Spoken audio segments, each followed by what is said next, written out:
Bonjour mes beaux colibris, bonjour mes jolis colibris, comment ça va?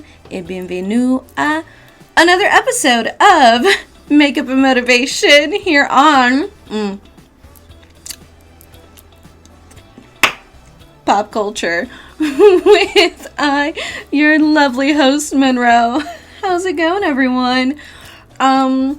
Considering today's episode is titled Je Ne Sais Quoi, I was like, it'd be so cute if I just did the intro in French. And yes, I am actually skilled in the language of les Français. I do speak French. Not as fluently as I used to, not as fluently as I would like to anymore, just because a lack of practice. I am missing the Gomez to my Morticia. Or, considering Gomez is the Latino one, I guess I'm missing the Morticia to my Gomez. Either way, I am missing mon cher. Where are you? Où êtes-vous, mon cher? Anyway, my insanity aside, why the Audrey Hepburn inspired look? Well, honestly, it just felt right. Audrey Hepburn was an iconic woman when it came to movies and film, but also behind the screen. And today we are covering it girls, it boys, it people in media, and what that means, not just in media itself, but the journey of self-love, how you can employ it, all of that stuff.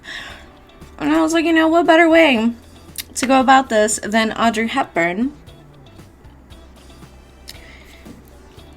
And normally you would see me slightly disheveled and kind of bummy and not with the whole fit on, but the patience and time and dedication it took to get these bitches to stay in my hair is something else. So, yeah, that's really the only reason it's on first.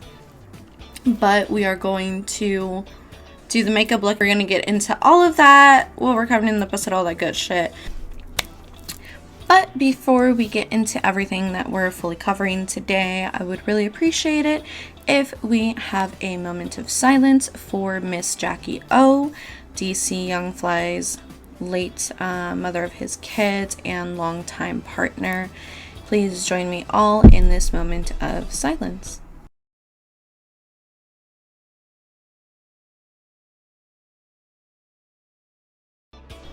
Thank you all for joining me in that moment of silence. I greatly appreciate it. Now, yeah, let's get started with the makeup look. Like I said, this is Audrey Hepburn inspired, not Audrey Hepburn herself. This is the image that I'm mimicking. There's going to be a little bit of differences in there because I'm still going to do it a la Monroe, so... Okay, my talking aside, let's get into the makeup look.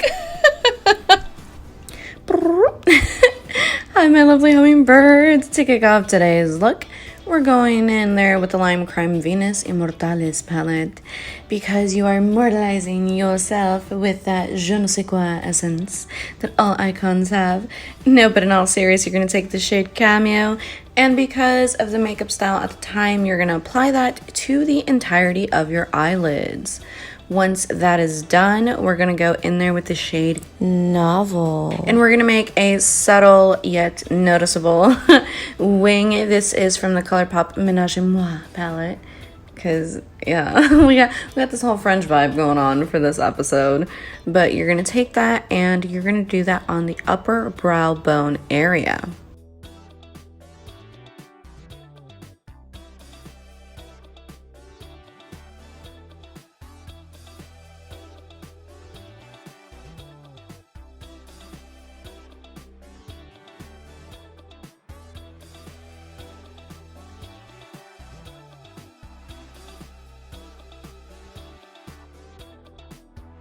Once you've gone ahead and floofed that out a little bit, we're going to go in there, same with the Colourpop Ménage Moi palette, with the shade No Drama, and you're going to put that like right deep into the crease of your eyelid. I promise you, trust the process is not going to look as crazy once you're done, but just put that deep into the crease.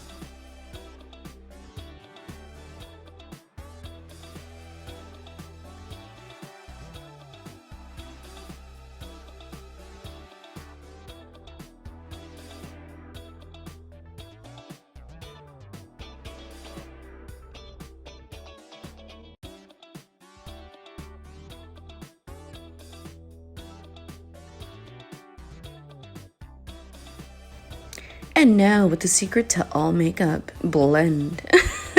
We're gonna go that crease that you like fucking went deep in, you're gonna push that outward now and floof it, making sure to still stay really within the crease area, because the style of the makeup look, it just looks darkened in the crease. So yeah, then we're going with that.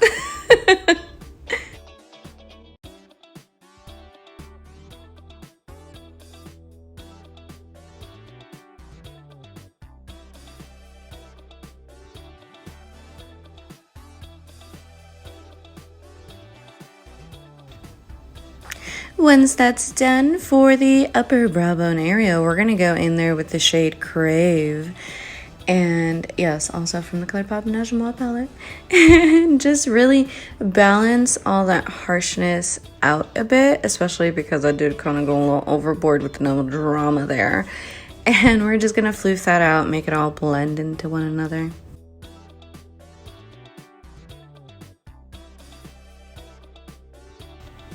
And once we've completed that, because of course we have to sparkle, this is the glittering after all, we're going to go in there with the shade Amour from the Ménage palette as well. And look at it, it's so pretty and pink and sparkly, and it's like a millennial pink, honestly. It kind of matches my mirror there that you saw in the corner. But you're going to pack that onto the eyelid and the inner corner of your eyes to get that little like highlight area. And just, you know, admire the glow. Alright, now that that's done, I'm going to go ahead and put on the rest of my face and blend some more. But in the meantime, you can follow me on all of my handles. And there she is. For reference, I did change this look a little bit, and you're going to see it if you stick around for the rest of the episode. But in the meantime, it's giving... My crease is definitely cut, and not in the regular cut crease way. It's giving bold red lip, it's giving subtle highlight, it's giving baby wing. Alright, my lovely hummingbirds, if this is where you're leaving me, les mando mucha paz, muchos besos, y les recuerdo que miren hacia la luna, sending you much peace, many kisses, and reminding you to always look up at the moon.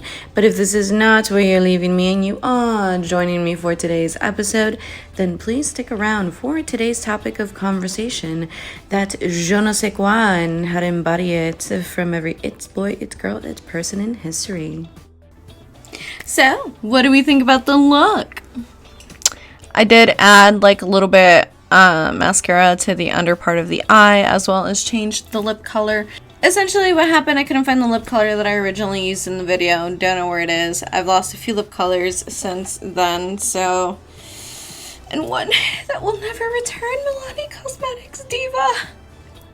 That was the perfect fuchsia hot pink for the summer, and I don't know where I lost that one.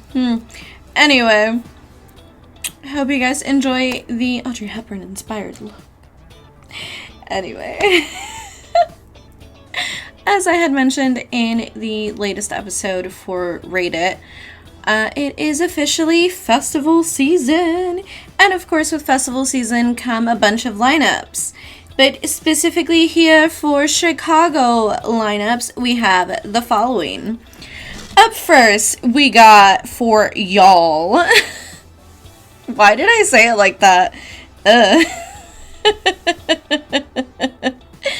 We got Miche Fest, June 24th through the 25th, featuring artists such as Nati Natasha, El Tri, Prince Royce, and Gerardo Ortiz, to name a few. Wicker Park Fest, July 28th through the 30th. We got Built to Spill, The Regrets, and Lido Pimienta. And those are just some of the artists performing there. Up next, we have these. Ruido Fest, August 19th through the 20th, with the likes of Caliuchis, Aleman, Juanes, and Los Bunkers, to name a few. After that, we have, of course, North Coast, September 1st through the 3rd. We got Zed's Dead, Jaws, Big Gigantic, Zomboy, DJ Snake. That is only a few of the many that are going to be performing at North Coast this year. Now, with that little mini announcement out of the way, you know who we haven't heard from? All of my lovely hummingbirds, all of my SAMF fam. And if you are not from Chicago and you've never been to SAMF and you're like, what the fuck is that? And are you making words up, Monroe?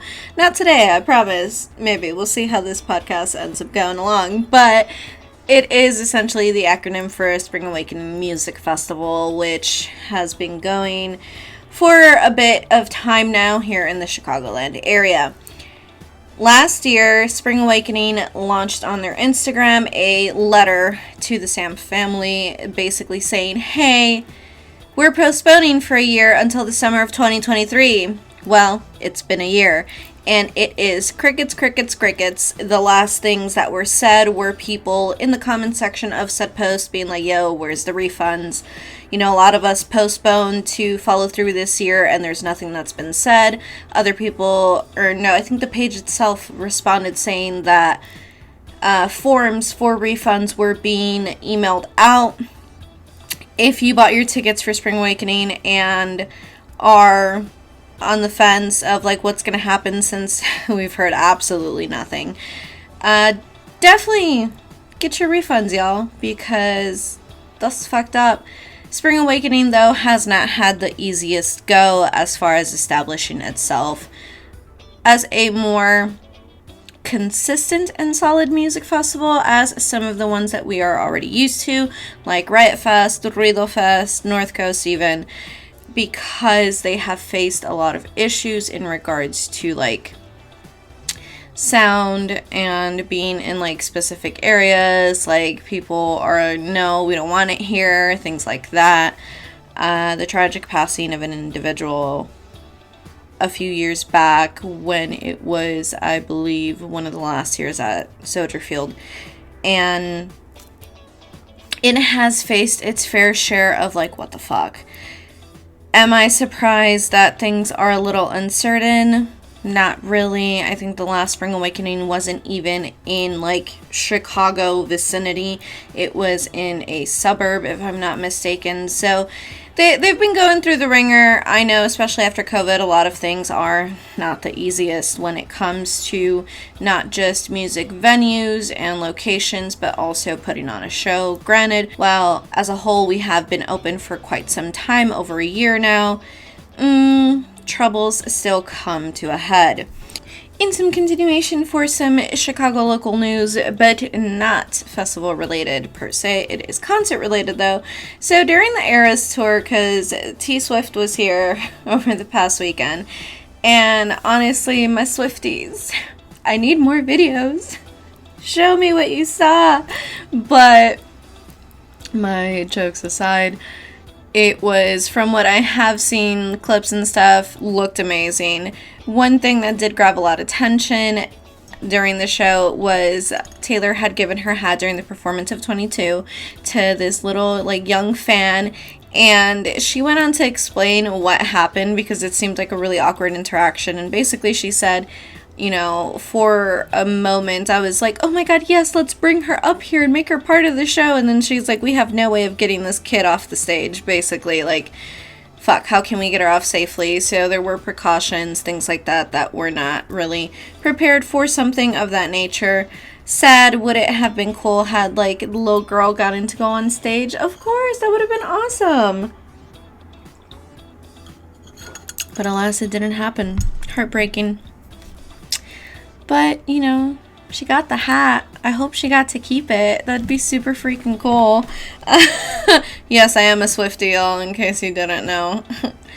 Anyway, The Idol. So The Weeknd, I think I mentioned it on here in one of the previous Makeup and Motivation episodes, but supposedly he's retiring from being The Weeknd and all this stuff. Granted, it's completely understandable.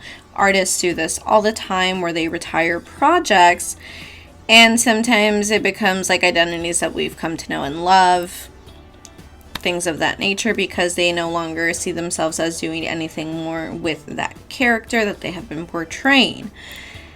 One of the things, though, he did create a series on HBO called The Idol, and it has bombed with people. There's just a lot more questions than there are answers, and it stars The Weeknd, Lily Rose Depp, and also Jennie from Blackpink is there, which I think is awesome. I love Blackpink.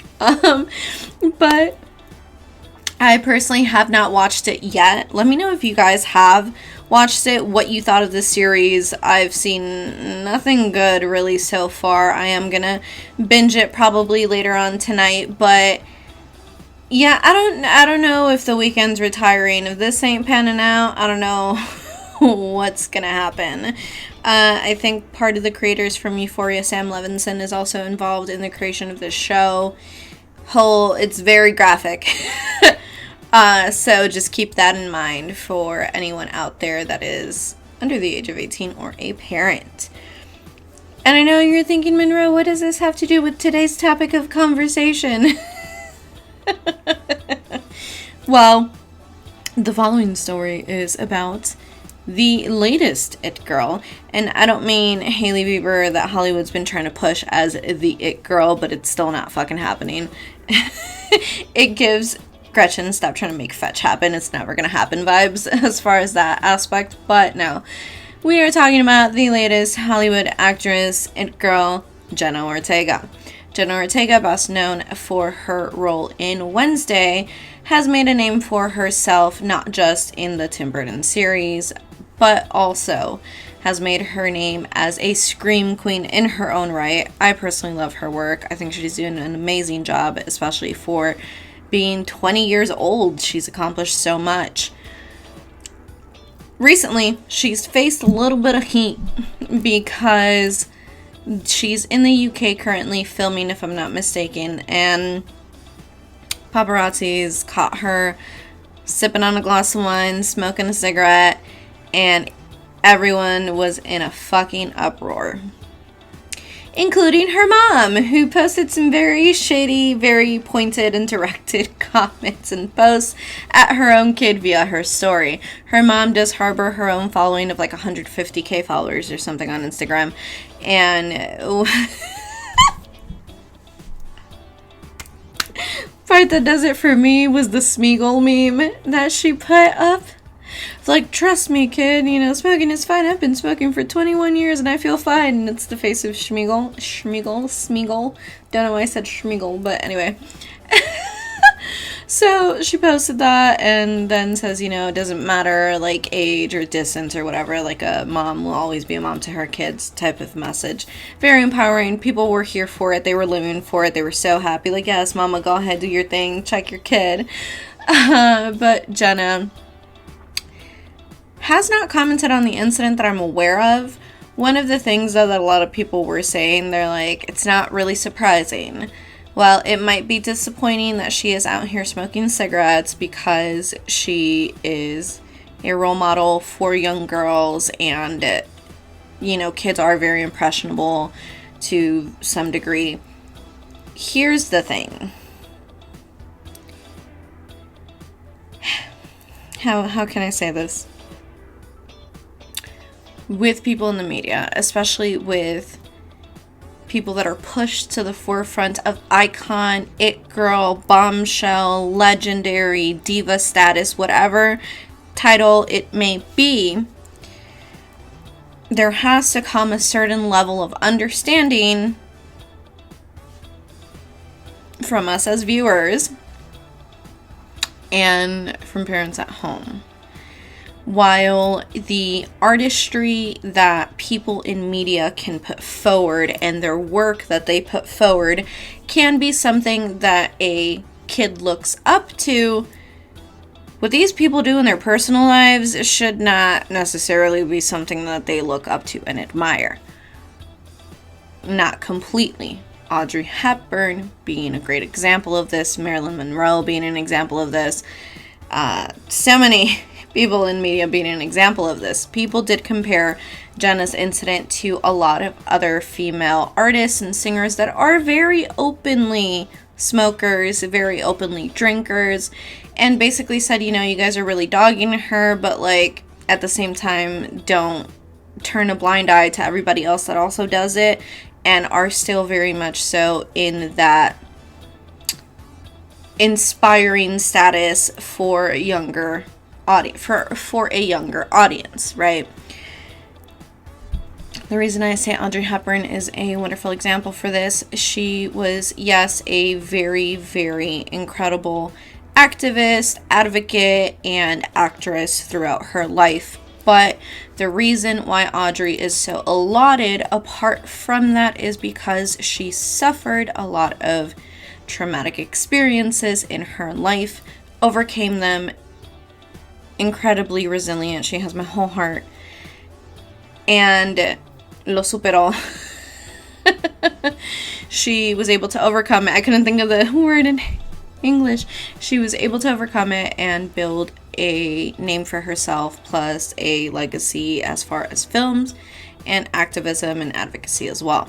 However, there are aspects of her personal life that I would hope that someone looks at it and isn't like, oh my god, I want that too. I want to be exactly that and do all of that. No, I think that even if an artist does something that can be taken by an impressionable audience, we as adults in whoever is the impressionable kid, right? Or parents, I'm not a parent, but I'm an auntie, have enough discernment to be like, okay, look, I know that you love this person, and like if they bring it up, or because a lot of time I don't know if kids are gonna really get a picture of that or see that unless it's brought up to them, you know.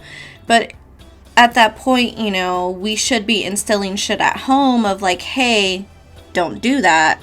Hey, that's a bad idea. For example, and I'm gonna throw myself under the fucking bus, I guess.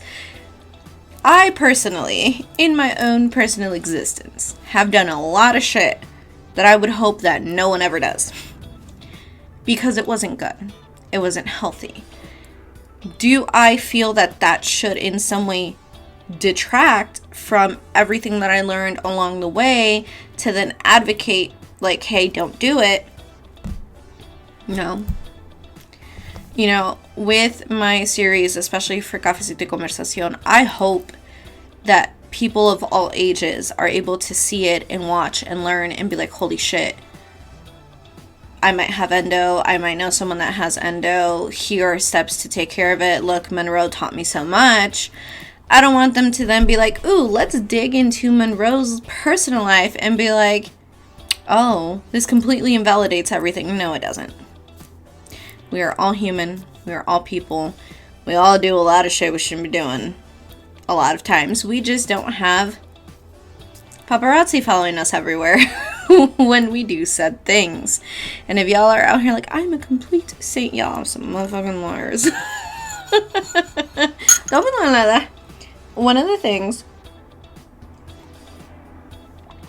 about being a it girl, being an it boy, being an it person, being a person to that degree of like influence is your life is very under a scope of scrutiny by media, by people in your direct environment, by people in your indirect environment, right? Especially now with social media being what it is. Well, first off, let's get into what even is an it girl. What is that je ne sais quoi? Basically, what that means, literal translation is, I do not know what. And when someone has that thing, right, that air of mystery, if you will, where you're like, there's something about this person and I don't know what the fuck it is, but I love it, or I need it, or how can I possibly emulate the essence of that? While I'm not saying go out there and get traumatized, because a lot of the individuals that have that it factor have lived and survived some quite traumatic experiences. And if you're watching Makeup and Motivation this long, you probably have as well. Being a person with that essence, with that status in life, essentially means that you have a certain degree of influence over the things that happen, the things that are consumed, purchased, etc. It is that thing that anyone that is in media strives to have, but very few actually naturally have or can learn to obtain as they go along. Now, one of the things that works a little bit differently in Hollywood, obviously, we have icons that rule specific eras, and we see them most active then, and then it's like a passing of the torch to the next one. One of the things for how, like, why does this matter? Why does that je ne sais quoi essence matter in life? Well, as stated, especially today, with social media, with how much our lives are really just put in front of screens of the people in our lives and not directly in our lives to complete strangers across the fucking world, right? While it opens up incredible avenues for information, for knowledge, it also has its downsides, like with everything. And in order, if you want to build up that essence within yourself, right, that je ne sais quoi, there's something about this person, that mystery, that mysterious air. Biggest tidbit, make sure you know the line between the person you're portraying and the person you are in private. So that if anything ever were to come out, right, you are very aware of where you start and your character stops. What does that mean? Well, me, Monroe, right? I am a cosplaying, podcasting, bruja, baddie that loves makeup self-taught, baby. Plus, you know, OGs of YouTube watching those videos, and also, I write, I dance, you know. A lot of what I incorporate into my content is genuinely me. But there are aspects of myself that will never make it onto the screen because it's a part of me. It's a part of my personal existence. Not so much so for the eyes of the world. A lot of that is, well, while I can openly discuss my endometriosis and give you guys tips and facts, you don't see me down for the fucking count. While I am going to, at some points, post, you know, me with my distension so you guys can get a little bit of an idea of what it looks like at different phases, you're not gonna see me keeled over. Pretty sure there's a post of me somewhere, like, with a peace sign in a hospital bed, but little things like that, right, is one thing. Another thing would be, like, me documenting every single second of my life. Like, for example, reality TV isn't real. The reason I said that is because of the Kardashians. If we think of, like, oh, someone that completely documents all their life all the time, we think Hulu shows, the Kardashians, blah, blah, blah. Well, even that is scripted. Even that is monitored. Even that is written and catered a very specific way where, yes, they can share things and all that stuff, but, you know, it still gets cut and edited and it is partially scripted and then posted. While they have very real aspects of their lives in the show, not everything is in our faces all the time. There is some room of distance between the entirety of their personal lives. Now,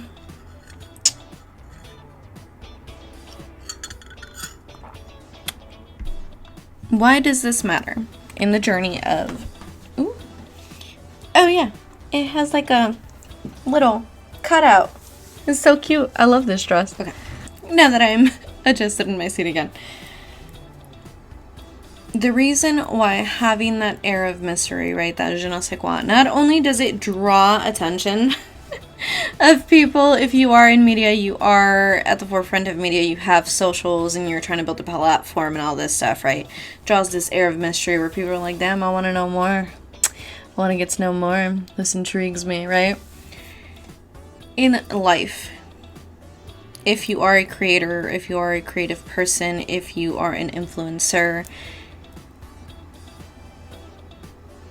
there should be some aspects of your life that are simply just for you, and those that are directly involved in your life.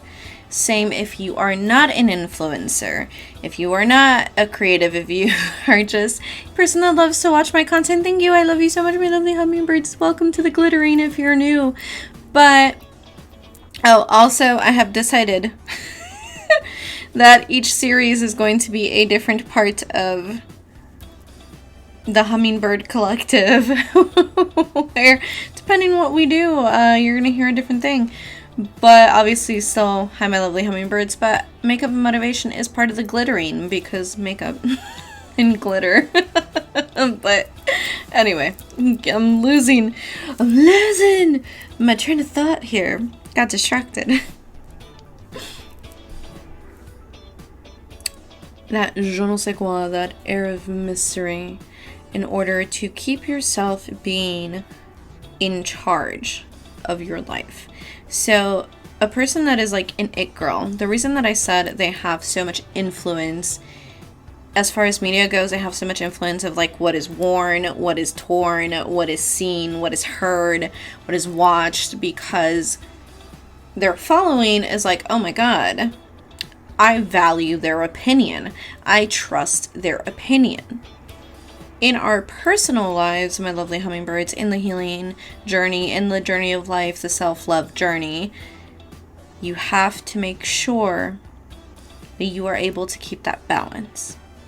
That you are able to return to your own energy to recuperate, recharge, and recover. One of the things that I feel that occurred, especially after COVID, well, during and now in the aftershadow of COVID, is we lost that line. We lost that line because we spent so much time like at home working, for a lot of us, and then when we had to go back to the offices, we're like, shit, well, you've already seen my entire personal life. What can I possibly hide? It's not about hiding and showing up inauthentically in any way. It's about being able to make a boundary so that when something happens, right, you have a certain level of discretion that gives you wiggle room to simply breathe. Because if you're always bringing everything from the outside world home and everything from home to the outside world, you will find yourself in a muddled mess. You will find yourself in not fun chaos. And it'll get messy. And you can stress yourself out in these situations, be upset, cause really just issues for yourself that you don't need. Now, how can this be implemented, right? That's why it matters, but how can it be implemented? Well, look at where you overshare. And what do you mean, Monroe? But I am a content creator. Yes, babies, I know. I love you. So am I. So am I. And if you're not a content creator and you're like, what do you mean overshare? Well, for example, there's this one thing. And I know I've mentioned it in other episodes. Pretty sure I did. But one of the things that one of my aunties said, she's like, you know, what I told my boys was the following. You and your wife need to figure it out. Because if you are here coming home telling me all the dirt, she goes home and tells her parents all the dirt, while there is, yes, space for advice if it is needed, you are now a family unit that needs to figure it out together, right? Because if you're always telling me and they're always telling over there, we're going to be pissed at y'all. And then later that night, you guys are going to be all up on each other, and the only people left pressed is us. Because you will get over it. You will forgive one another. Be very cautious of how you speak about yourself, how you speak about your circumstances, about negative things that have happened in your life, about toxic aspects of yourself. Be very conscientious of how you put your best self forward, how you handle your insecurities, how you handle issues at home, and how and who you're discussing it with. because, my lovely hummingbirds, and I have to say this, not every single person that smiles at you is your friend. Not every single person that you share something with has a good intention for the information that they're receiving. While, yes, some people can go and be like, oh, they're gonna go cheese me out and tell everybody else, and you might be like, I don't give a fuck, I'm an open book. Not everybody deserves to read your pages. Not everyone gets to know you like that. And a big part of what instills this je ne sais quoi, this air of mystery into your life that gives you essentially a power over your being is those boundaries. Yep, we're talking about boundaries, if you didn't get that already, because I'm pretty sure I said boundaries already. But boundaries are very important. They help us regulate our lives. They help us also understand what it is we can put up with and what it is we cannot. Whether that is physically, mentally, spiritually, financially, in all aspects. So, if you want to take charge of your life and be the it girl, the it boy, the it person, the je ne sais quoi air of mystery to build up, you have to get intentional with how you show up for yourself every day, to the world, in the mirror, and to everyone that you make content for if you make content. How are you going to put the best you that you possibly can forward while also maintaining the boundaries and the ability for you to say no? Because it is okay to say no. But when it comes to creating content, when it comes to putting an image of some degree forward, right? Make sure you are authentically yourself in what you do. But make sure you know where to draw that line. Because especially for my creatives out there, for everyone that is an artist of some sort, for everyone that is an entrepreneur of some sort, if you are a podcaster, if you do things like pop culture, if you don't draw that line of where you start and your character ends, things can get very muddled. And while there is nothing wrong with immersing yourself in what you love to do, you have to make sure you still make space for the complete you. That's it, my lovely hummingbird. That's all I got. I feel like I started rambling a bit there. I had to change my contacts. They are dry as life right now. But I hope you enjoyed the episode. Let me know how you employ those necessary boundaries to keep a little air of mystery about yourself. How you implement that je ne sais quoi sensation into your life. I hope you had a lot of fun watching this makeup look come to life. I hope you like the Audrey Hepburn of it all. I'm gonna go watch Breakfast at Tiffany's now because that's the vibe that I'm on. And as always, macho, man. What the fuck? That was random. As always, les mando mucha paz, muchos besos, y les recuerdo que miren hacia la luna, sending you much peace, many kisses, and reminding you to always look up at the moon. I love you all so much. Have a good one. Brief announcement.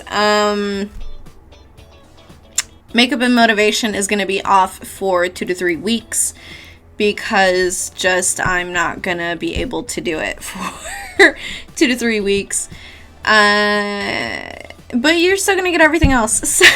So enjoy the rest of the series on here, my lovely hummingbirds. I'll catch y'all tomorrow for some A Grain of Salt content. And if not, for any of the other episodes on here. But yeah, that's it from me. Get your readings on Calendly.